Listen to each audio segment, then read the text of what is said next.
Assalamualaikum warahmatullahi wabarakatuh. Salam guru penggerak, tergerak, bergerak, menggerakkan. Perkenankan kali ini saya memaparkan video demonstrasi kontekstual modul 3.1 tentang pengambilan keputusan berbasis nilai-nilai kebajikan sebagai pemimpin oleh Yeni Rahmatillah dari UPTD SDN 1 Tegal Taman, calon guru penggerak Angkatan 9 Kabupaten Indramayu. Sebelumnya perkenalkan, inilah aktor pendamping hebat, yaitu fasilitator kelas 09.66 Bapak Lukman Hidayat MPD dan pengajar praktik Bapak Ahmad Rifai SPDT MPD. Tujuan pembelajaran khusus: calon guru penggerak dapat melakukan suatu analisa atas penerapan proses pengambilan keputusan berdasarkan pengetahuan yang telah dipelajarinya tentang berbagai paradigma, prinsip, pengambilan dan pengujian keputusan di sekolah asal masing-masing dan di sekolah atau lingkungan lain. Wawancara pertama. Narasumber Hajah Anis Junainah SAG MM, Jabatan Kepala UPTD SDN 1 Tegal Taman. Assalamualaikum Bu Haji. Punten, saya CGP Angkatan 9 dapat tugas untuk mewawancara Bu Haji.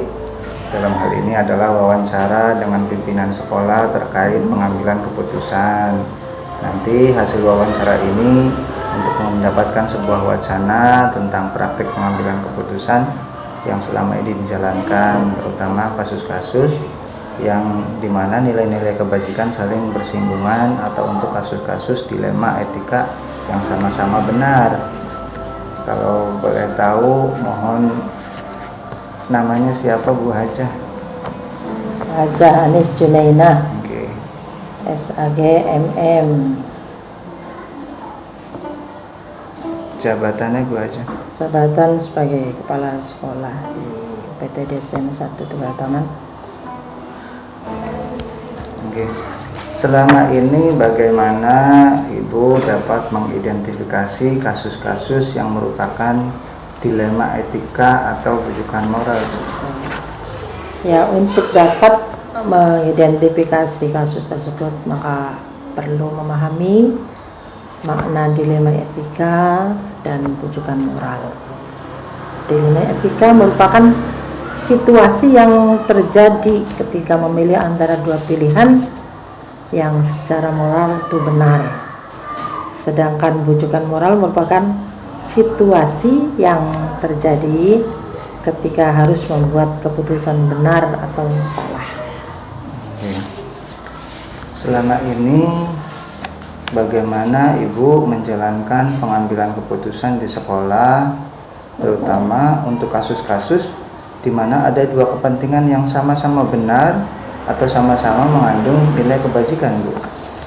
Nah, apabila dihadapkan dilema etika, maka perlu memperhatikan dan mempertimbangkan nilai-nilai kebajikan, prioritas, dan keluasan dampak positifnya.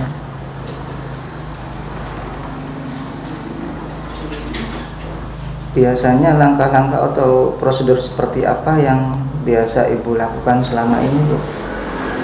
Nah, biasanya langkah-langkah yang kita lakukan, pertama, mengenali nilai-nilai yang saling bertentangan. Yang kedua, menentukan siapa yang terlibat. Yang ketiga, mengumpulkan fakta. Dan yang keempat, pengujian benar atau salah. Yang kelima, melaksanakan prinsip resolusi. Dan yang keenam, investigasi opsi. Dan yang ketujuh, buat keputusan. Setelah itu melihat lagi keputusan. Terus hal-hal apa saja yang selama ini Ibu anggap efektif dalam pengambilan keputusan pada kasus-kasus dilema etika, Bu? Yang pertama, mengidentifikasi masalah, mengklarifikasi dulu masalah. Yang kedua, mendefinisikan masalah. Dan yang ketiga, mengkhususkan jawaban. Untuk selanjutnya, memutuskan apa yang benar atau salah. Selanjutnya, merencanakan tindakan. Dan yang terakhir, menguji efektivitas keputusan. Oke. Hal-hal apa saja yang selama ini merupakan tantangan dalam pengambilan keputusan pada kasus-kasus dilema etika, Bu? Yang menyebabkan tantangan dalam pengambilan keputusan itu biasanya karena satu, kurangnya informasi. Yang kedua, terlalu banyak orang yang terlibat. Dan yang ketiga, karena ada kepentingan pribadi. Itu biasanya seperti itu kasus-kasus dilema etika. Apakah Ibu memiliki sebuah tata kala atau jadwal tertentu dalam sebuah penyelesaian kasus dilema etika? Apakah Ibu langsung menyelesaikan di tempat atau memiliki sebuah jadwal tersendiri untuk menyelesaikannya? Bentuk atau prosedur seperti apa yang biasa Ibu jalankan? Nah, dalam masalah ini menyelesaikannya adalah tentu dengan mempertimbangkan ringan atau berat masalah tersebut. Bila terasa ringan, tentu dapat diselesaikan peristiwa itu yang terjadi pada saat itu. Namun bila terasa berat bahkan kompleks, maka perlu waktu yang tepat.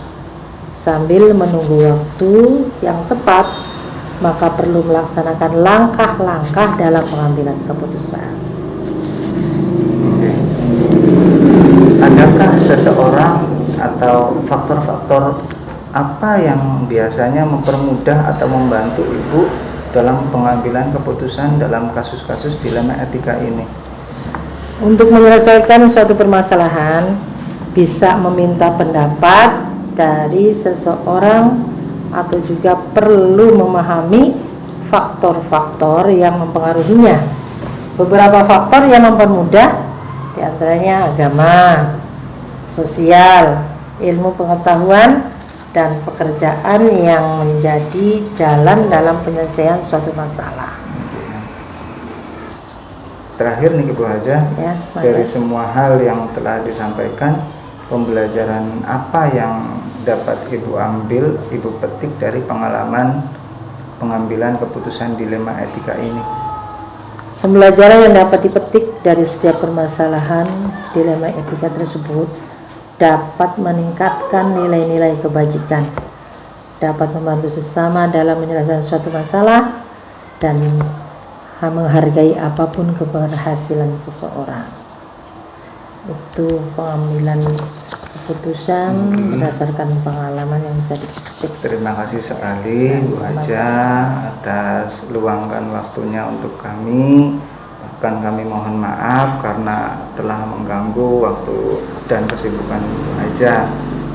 Sama-sama. Semoga apa yang Ibu lakukan untuk kami dapat bernilai ibadah, dan kami mohon maaf atas segala kekurangan. Assalamualaikum warahmatullahi wabarakatuh. Waalaikumsalam warahmatullahi wabarakatuh. Wawancara kedua, narasumber Iin Nuraini SPDSD, jabatan Wakil Kepala Sekolah Bidang Kesiswaan. Assalamualaikum Ibu, saya calon guru penggerak Angkatan 9 Kabupaten Indramayu mendapatkan tugas untuk mewawancara pimpinan sekolah terkait dengan pengambilan keputusan. Hasil wawancara ini hanya untuk mendapatkan sebuah wacana tentang praktik mengambil keputusan yang selama ini dijalankan, terutama untuk kasus-kasus di mana nilai kebajikan saling bersinggungan, atau untuk kasus-kasus dilema etika yang sama-sama benar. Boleh saya tahu dulu namanya siapa Ibu? Saya Ibu Iin Nuraini. Ibu Iin Nuraini.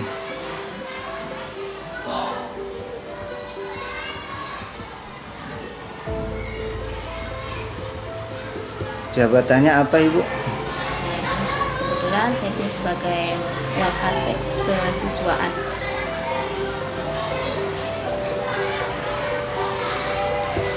Bisa dimulai ya Ibu ya.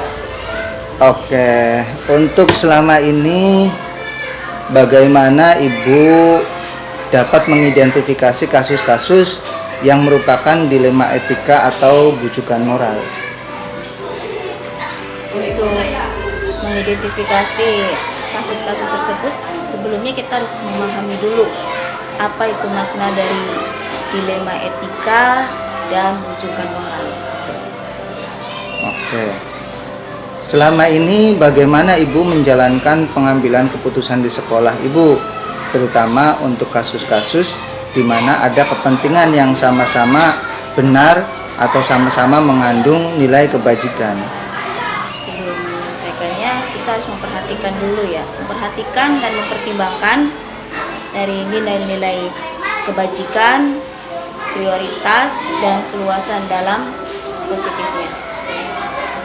Oke, selanjutnya Ibu, langkah-langkah atau prosedur apa yang biasa Ibu lakukan selama ini? Langkah-langkahnya, awalnya kita mengenali dulu nilai-nilai yang bertentangan, kemudian menentukan siapa yang terlibat, mengumpulkan fakta yang kita peroleh, kemudian menguji dari data fakta itu benar atau salahnya, baru setelah itu melakukan prinsip resolusi, kemudian investigasi opsi, baru setelah itu buat keputusan. Setelah itu kita kaji ulang lagi, lihat lagi keputusan kita. Lanjut ya Ibu ya. Kita lanjutkan Ibu. Hal-hal apa saja yang selama ini Ibu anggap efektif untuk pengambilan keputusan pada kasus-kasus dilema etika Ibu? Hal-hal yang selama ini saya anggap efektif itu antaranya yang pertama harus kita mengklasifikasikan masalah dulu, kemudian mendefinisikan masalahnya, nah baru memutuskan apa yang benar atau salah, baru setelah itu kita merencanakan tindakan. Siap Ibu. Untuk soal selanjutnya Ibu ya, hal-hal apa saja yang selama ini menjadi tantangan dalam pengambilan keputusan pada kasus-kasus dilema etika Ibu? Bisa dari kurangnya informasi dan terlalu banyak orang yang terlibat juga, dan adanya kepentingan pribadi. Seperti itu ya Bu ya. Terus apakah Ibu memiliki sebuah tata kala atau jadwal tertentu dalam sebuah penyelesaian kasus dilema etika? Apakah Ibu langsung menyelesaikan di tempat atau memiliki sebuah jadwal untuk menyelesaikannya?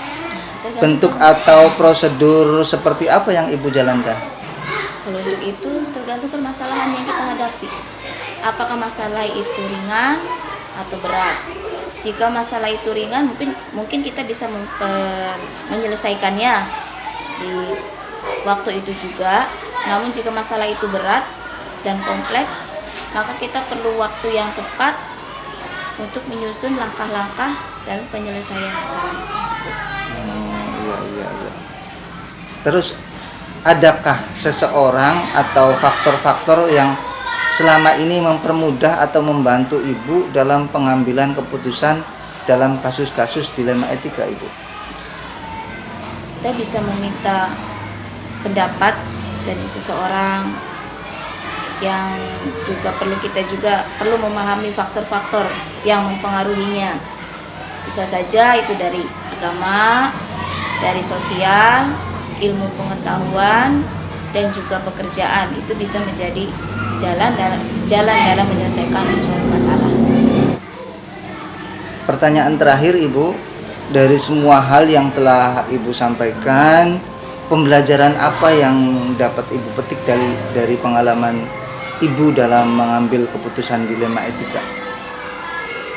Pembelajaran yang dapat dipetik dari setiap permasalahan dilema etika itu kita bisa ambil dari nilai-nilai kebajikan, dapat membantu sesama dalam menyelesaikan suatu masalah, dan hargai apapun keberhasilan seseorang. Oke, terima kasih sekali Ibu sudah meluangkan waktunya, dan mohon maaf saya sudah mengganggu aktivitasnya. Semoga apa yang telah Ibu lakukan ini bisa menjadi satu nilai ibadah bagi Ibu. Terima kasih. Assalamualaikum warahmatullahi wabarakatuh. Demikian video pemaparan demonstrasi kontekstual modul 3.1 tentang pengambilan keputusan berbasis nilai-nilai kebajikan seorang pemimpin. Kurang lebihnya saya mohon maaf. Salam dan bahagia Bapak dan Ibu guru hebat. Wassalamualaikum warahmatullahi wabarakatuh.